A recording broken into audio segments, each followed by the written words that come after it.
Everyone, I'm Monica from Limitless English YouTube channel. In today's video, I'm going to teach you the second part of our present tense and this is present continuous tense. और इस tense को हम present progressive tense भी कहते हैं। तो इसकी sound क्या रहेंगी? रहा है, रहे हैं, रही है। मीन्स किसी भी हिंदी सेंटेंस के लास्ट में ये वर्ड्स आते हैं तो वो प्रेजेंट कंटिन्यूस टेंस का सेंटेंस होता है। अब इसकी हेल्पिंग वर्ब क्या है? वो रहेंगी इज, एम, आर और वर्ब रहेगी फर्स्ट फॉर्म प्लस आईएनजी। जो कॉन्टिन्यूस पार्ट होते हैं चाहे वो प्रेजेंट का हो, पास्ट का हो या फ्यूचर का हो, तो उनमें हमेशा फर्स्ट फॉर्म के साथ आईएनजी ही लगती है। कॉन्टिन्यूस और प्रोग्रेसिव का मतलब ही होता है मीन्स जो काम कंटिन्यू चल रहा है और उसके साथ फर्स्ट फॉर्म प्लस आईएनजी ही आती है। Let's see the uses of this tense. तो इस टेंस के हम यूजेस देख रहे हैं। First use is to describe an action in progress and continuity of the action, यानी कि एक काम जो प्रोग्रेस में चल रहा है, हमें उसके स्टार्टिंग पॉइंट का नहीं पता, लेकिन अभी जब हम बात कर रहे हैं तो वो उस टाइम कंटिन्यू है।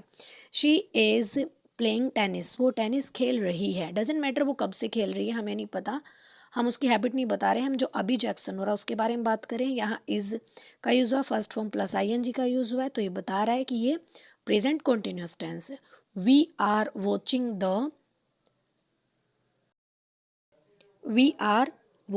द प्लांट्स, हम प्लांट्स को देख रहे हैं, यानी कि जो हमने प्लांट्स लगाए थे हम उनको अच्छे से देख रहे हैं। The passengers are wandering to and fro, जो पैसेंजर्स हैं वो इधर उधर घूम रहे हैं। मीन सपोज करो कभी कोई रेलवे स्टेशन या बस स्टॉप पे गया है तो बसेस के लिए जब इधर उधर घूमते हैं उनको वेंडरिंग बोल सकते हैं हम।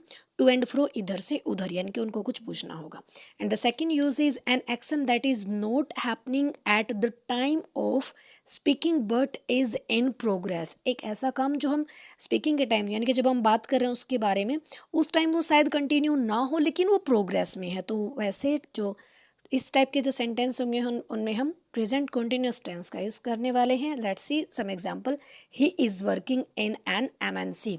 एमएनसी किसी भी कंपनी का नेम आप यहाँ राइट कर सकते हो कि वो उस कंपनी में काम करता है, कर रहा है, यानी कि हमें नहीं पता वो आज छुट्टी पे है, क्या पता आज वो ना गया हो, लेकिन वो कंटिन्यू उसी में जॉब करता है, कर रहा है, तो उसके लिए हम इसका यूज़ करेंगे। I am teaching in a school, मैं एक स्कूल में पढ़ा रहा हूँ। यानी कि अगर कोई पूछे कि आजकल क्या कर रहे हो तो वो कहेगा मैं तो स्कूल में पढ़ा रहा हूँ, यानी कि वो कंटिन्यू कर रहा है। डजेंट मैटर वो अभी इस टाइम पढ़ा रहा है कि नहीं पढ़ा रहा है, लेकिन उसका ये जो काम है वो कंटिन्यू है। They are studying in D N college, वो डी एन कॉलेज में पढ़ रहे हैं। पूछा जाए कि आपके बच्चे कहाँ पढ़ रहे हैं तो कहेंगे कि वो उस कॉलेज में पढ़ रहे हैं। And the third use is an action that has been pre arranged to take place in the near future, यानी कि प्री अरेंज्ड पहले से अरेंज हो चुका है, फ्यूचर में होने वाला है। The wedding is going to take place on Sunday, यानी कि जो शादी है वो संडे को होने जा रही है।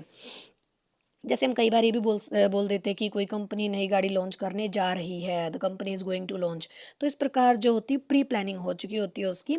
आई am going to attend the class tomorrow, यानी कि मैं कल क्लास ज्वाइन करने जा रहा हूँ या फिर करने जा रही हूँ। And the fourth use is persistent and undesirable habit, especially with adverbs like always, continually, constantly, etc. इनके इन वर्ड्स के साथ कई बार जब कोई अनडिज़ायरेबल हैबिट्स होती है, मीन्स बनाना नहीं चाहते हैबिट फिर भी वो हैबिट है, तो उसके लिए हम प्रेजेंट कॉन्टिन्यूस टेंस का यूज़ करते हैं। You are always running me down, यानी कि तुम मुझे हमेशा नीचा दिखाते हो। रनिंग मी डाउन होता है नीचा दिखा देना, या फिर ऐसा कुछ करना जिससे हमारा मोटिवेशन नीचे चला जाए। He is constantly gazing at me, gaze होता है घूरना। अब कोई प्यार से तो घूरेगा नहीं, वो जो प्यार से घूरना होता है उसको भी गेज कहते हैं। स्टेयर भी घूरना होता है, गेजिंग मीन्स निहारना, कि वो मेरी तरफ कंटिन्यूली निहार रहा है यानी कि मुझे देख रहा है।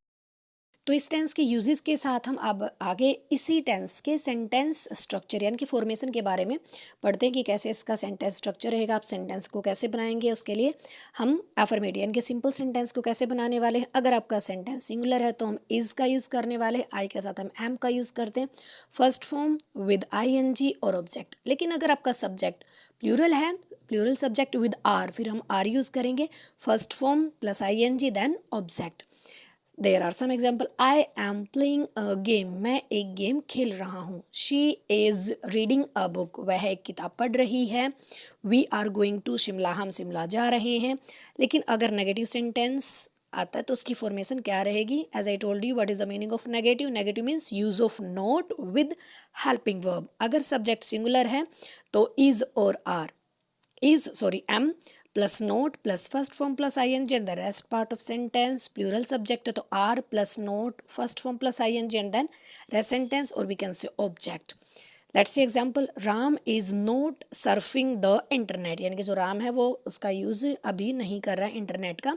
सर्फिंग होता है किसी चीज़ पे कंटिन्यू बिजी होना या उस टाइम उसको चलाना। They are not watching a movie, वो मूवी नहीं देख रहे हैं। I am not swimming in the water, मैं पानी में नहीं तैर रहा हूँ। यानी कि अगर आप कहीं कॉस्ट्यूम पहन के, स्विमिंग कॉस्ट्यूम पहन के खड़े हो तो पूछेंगे आपका क्या कर रहे हो, वो सामने से मना कर रहा है, मैं नहीं तैर रहा हूँ। And the next is interrogative sentence. Interrogative sentence में क्या होता है, हम सबसे पहले हमारी हेल्पिंग वर्ब रखते हैं। तो यहाँ मैं बार बार सिंगुलर और प्लूरल नहीं लिखने वाली हूँ, क्योंकि मैं अफर्मेटिव सेंटेंस और नेगेटिव सेंटेंस में आपको बता ही चुकी हूँ। सिंगुलर के साथ हम इज और एम का यूज़ करने वाले हैं, प्लूरल के साथ हम आर। तो यहाँ मैंने तीनों को इकट्ठा लिखा है। सबसे पहले हम अपनी हेल्पिंग वर्ब को लिखेंगे, उसके बाद सब्जेक्ट को लिखेंगे। यानी कि इंटरोगेटिव का सिंपल सा मीनिंग होता है, पहले हेल्पिंग वर्ब उसके बाद हमारी सब्जेक्ट। देखो ये हेल्पिंग वर्ब है क्योंकि यहाँ हम एक और हमारी जो फॉर्म, वर्ब की फॉर्म है वो रखने वाले हैं। लेकिन अगर कोई वर्ब ना हो तो ये मेन वर्ब भी होती हैं। Is, am, are, then subject, first form plus I N G, then object, and very important question mark. अगर आपका सेंटेंस डबल इंटरोगेटिव है, मीन्स अगर क्वेश्चन वर्ड आपके साथ हैं, जैसे कि मैंने बताया क्वेश्चन वर्ड क्या होते हैं, what, when, where, why, how, which, whom, ये सब हमारे क्वेश्चन वर्ड होते हैं। इनके साथ अगर आपका सेंटेंस इंटरोगेटिव, पहले ये आएंगे, उसके बाद हमारी हेल्पिंग वर्ब आएंगी, is, am, are, then subject, then first form plus I N G, then object, and very important question mark. Let's see some example with this sentence formation. Is Reena cooking the food, क्या रीना खाना बना रही है, क्या खाना पका रही है। Are you not writing a letter, क्या तुम पत्र नहीं लिख रहे हो।